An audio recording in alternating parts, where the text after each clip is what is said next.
లేకపోయినా. Okay sir, ఏంటి రేవంత్ రెడ్డి గారు మోడీ గారు వీళ్ళిద్దరి బంధం బడేబాయ్ చోటాబాయ్ ఏదేదో బాగా రచ్చ సాగుతున్న నేపథ్యం దాన్ని రేవంత్ రెడ్డి గారు సమర్థించుకోవడాన్ని అంటే ముఖ్యమంత్రిగా రేవంత్ రెడ్డి చిట్ చాట్ చేస్తున్నారు మీడియాతో, దాన్ని మనం స్వాగతించాలి. అసలు ముఖ్యమంత్రులు ప్రధానమంత్రులు కలుసుకోరు, తలుపులు బిగించుకుంటారు, అంత దాని నుంచి ఆయన చిట్ చాట్ చేసి అభిప్రాయాలు పంచుకుంటున్నారు. మన మీడియా మిత్రులు వెళ్తున్నారు. నిన్న ఆయన ఈ మాట చెప్పారంటేనే ఒక ముఖ్యమంత్రి రెండో రోజే ఇంకా ప్రధాని ఉండగానే సమర్థించుకుంటున్నాడంటే అక్కడ తను వివరణ ఇవ్వాల్సిన అవసరం ఏదో వచ్చిందని మటుకు గుర్తించాడు. మొన్న ఆయన మోదీతో మరీ ఎక్కువ అపేక్ష ప్రదర్శించారు. ఆయనేమో ఉపేక్షగా చూపిస్తుంటే ఈయన అపేక్ష ఎందుకు ప్రదర్శించాడని. అదే సమయంలో రెండో రోజునే మోదీ గారు చీల్చి చెడ్డాడాడు కాంగ్రెస్ పార్టీని. ఇదంతా కుటుంబ పాలన, అవినీతి, బీఆర్ఎస్ లాగే వెళ్ళు తినాలనుకుంటున్నారు అన్నీ తిట్టాడు అని. మరి అంత తిట్టే ప్రధానమంత్రిని తమాషా ఏమంటే దాన్ని కూడా రేవంత్ సమర్థిస్తున్నాడు. నిజంగా ఆశ్చర్యం వేసింది నాకు. మోదీ గారిని తప్పుదోవ పట్టించారంట. ఏమంటే మోదీని అంత అమాయకుడు అంటే మోదీని తప్పుదోవ పట్టించేవాడు భారతదేశంలో ఉన్నాడండి. తెలంగాణలో మోదీనే తప్పుదోవ పట్టించగలిగిన సమర్థమైన నాయకులు బీజేపీలో ఉన్నారని ముఖ్యమంత్రి గారు నిజంగా నమ్ముతున్నారా?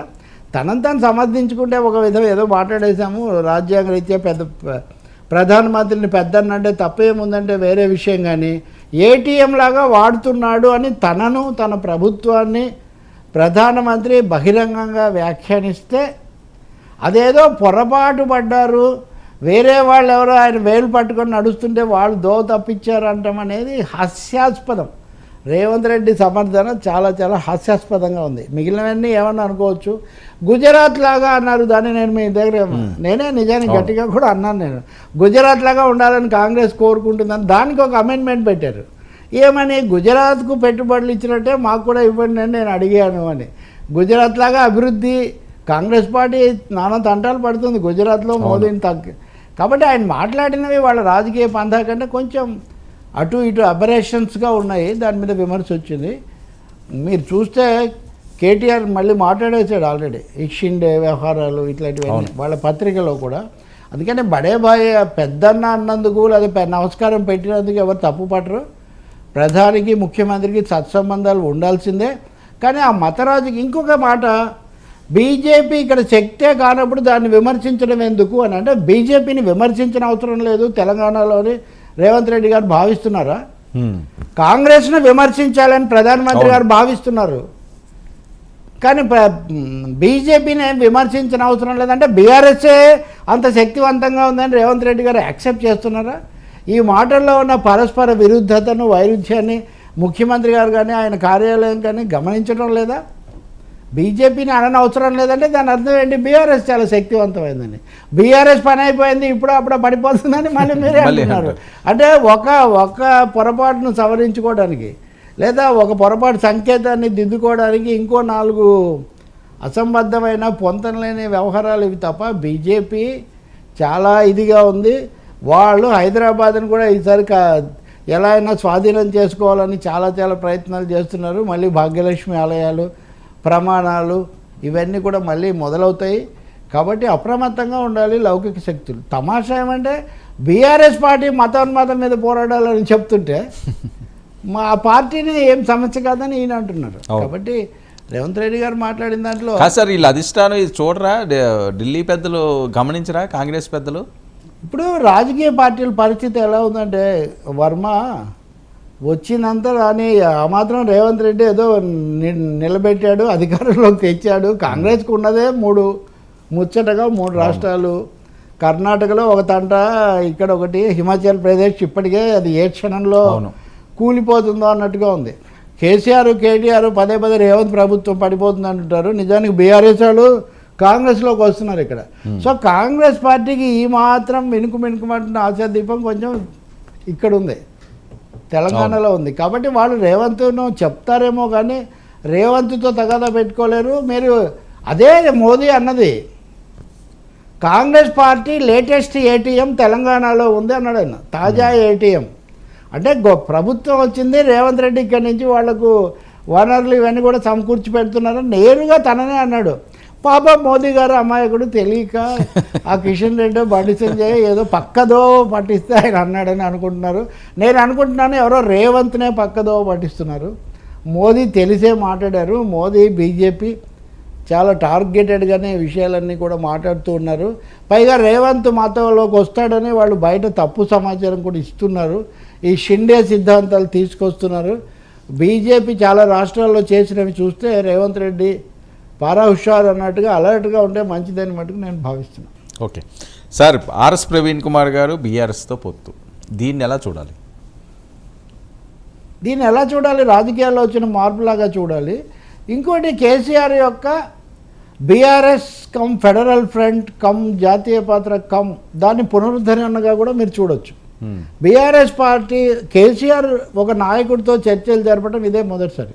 ఓకే, మునుగోడులో కమ్యూనిస్టుల మద్దతు తీసుకోవడం మినహాయిస్తే ఆయన ఏనాడు ఏ పార్టీతో పొత్తులు చర్చ జరపలేదు.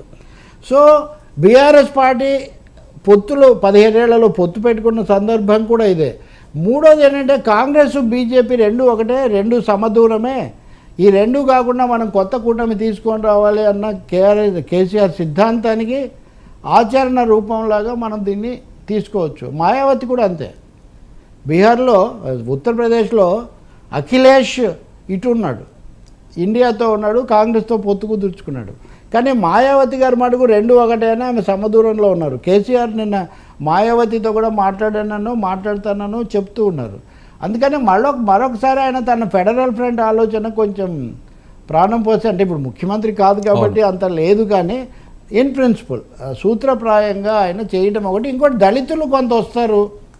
ఓకే, దళితులు సోషల్ కాంపోజిషన్లో ఎంత యాడ్ అవుతారు.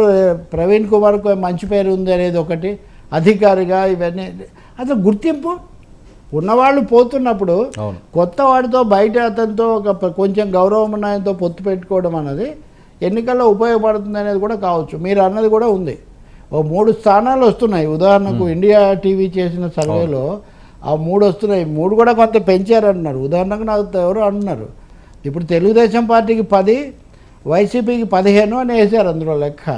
నిజానికి 2 మార్జిన్లో ఉన్నవి కూడా తెలుగుదేశానికి కలిపారు. లేకపోతే వీళ్ళకి 17 వాళ్ళకి 8 ఇట్లేదో ఉందంట. అటువంటి సమస్య బీఆర్ఎస్ విషయంలో కూడా ఉంది. కాబట్టి ఏదో ఒక విధంగా పార్టీని నిలబెట్టుకోవడం అన్నది లక్ష్యంగా కేసీఆర్ చేస్తున్నట్టుగా ఉన్నారు. ఇంకోటి బీజేపీని కాకుండా బీజేపీ కాంగ్రెస్ రెండు ఒకటే. ఇంకా కాంగ్రెసే మత పార్టీ అని కూడా వాళ్ళిద్దరు అన్నారు. నేను అదనంగా మీరు అది చూడండి, అందరూ బీజేపీని మత రాజకీయాలు అంటుంటే కేసీఆర్ సమక్షంలో వీళ్ళు మత రాజకీయాలను ఎదుర్కోవడానికి కాంగ్రెస్ మీదకి వెళ్ళటం అంటే వాళ్ళు ఇండియాకు ఒక ఆల్టర్నేటివ్ను, ఇది బీజేపీకి సంతోషం కలిగించే పరిణామమే. బీజేపీ కాదు కాంగ్రెస్ మత పార్టీ అనే సిద్ధాంతాన్ని కనుక ముందుకు తీసుకొస్తే అది బీజేపీకి చాలా సంతోషం, అంతకంటే వేరే ఏం కాదు. ఇప్పుడు శత్రుఘ్న సిన్హా ఉన్నాడు కదా, ఆయన ఒక ప్రకటన చేశాడు నిన్న, అయోధ్యలో రామ మందిరానికి 5 లక్షల మంది వచ్చారన్నారు, ఇది 50 లక్షలకు చేరుతుంది అది ఇది అన్నారు. క్రమంగా ఇప్పుడు అది 5,000కు వచ్చింది, నేను స్వయంగా చూసి చెప్తున్నాను అన్నాడు. ఇప్పుడు భక్తులు అనేవాడు దేవాలయానికి ఎంతమంది వచ్చారు రాలేదంటాను, అదేం హౌస్ఫుల్ కలెక్షన్స్తో అదే సినిమా కాదు. కానీ ఆ టీఎంసీ ఎంపీ ఇప్పుడు శత్రుఘ్న సిన్హా ఇలా అన్నాడు. ఇలా అన్నందుకు బీజేపీ తరఫున అమిత్ మాలవీ అనే అతను, ఆయన ఐటీ ఇన్ఛార్జి, ఆయన తీవ్రంగా ధ్వజం ఎత్తి 5 కోట్ల మంది వస్తారు అది ఇది అని లెక్కలు చెప్తున్నాడు. అంటే ఈ మత కోణం, ఈ రాముడు దేవుడు ఈ విషయాలన్నీ సైడ్ లైన్స్లో చాలా తీవ్రంగా నడుస్తున్నాయి. యాదాద్రి పేరు యాదగిరిగుట్టగా మళ్ళీ ఎందుకు మార్చారు? యాదాద్రి కేసీఆర్స్ విజన్, పెద్ద క్రియేషన్ అనుకున్నారు. కానీ అప్పుడు కూడా తెలంగాణ భావనతో ముడిపడి ఉన్న యాదగిరిగుట్ట పేరును ఆ చిన్నజీయ స్వామి గారు చెప్పారని యాదాద్రి, వేదాద్రి ఇట్లాంటివి కొన్ని ఉన్నాయి కదా. అవును, ఈ పద్ధతిలో మార్చడం బాగాలేదని ఒక ఫీలింగ్ ఉంది, దాన్ని ఇప్పుడు మార్చారు. అంటే నేను ఇవన్నీ ఎందుకు చెప్తున్నా అంటే మతాలు దేవుళ్ళు ఈ అంశాలను కూడా క్రమంగా పెంచుతున్నారు. ఆ దిశలో కాంగ్రెస్ కూడా అదే, బీజేపీ కాదు అని